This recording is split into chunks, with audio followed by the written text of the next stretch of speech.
بسم اللہ الرحمن الرحیم۔ صحیح مسلم کی ایک روایت آپ حضرات کے سامنے رکھنا چاہتا ہوں۔ اس کا خلاصہ یہ ہے کہ بلا تحقیق سنی سنائی بات پھیلانا بھی جھوٹ ہے۔ فرمایا کہ جھوٹ کی ایک قسم یہ بھی ہے کہ انسان سچ جھوٹ جو کچھ سنے اس کو بلا تحقیق دوسروں تک پہنچا دے۔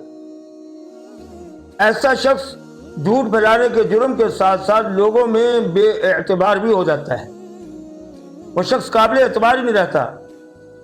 اب سنیے ارشاد نبوی، نبی اکرم صلی اللہ علیہ وسلم نے انسان کے اس فعل کو بھی جھوٹ بتلایا ہے۔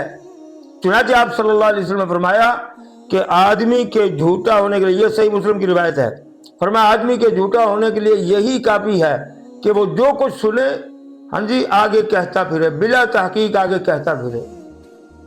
اس لیے اللہ کا حکم بھی ہے، یا ایھا الذین آمنوا ان جاءکم فاسق بنبأ فتبینوا، اگر کوئی بات تمہارے پاس لے کے آیا یا تم تک پہنچی تو اس کی تصدیق کر لو۔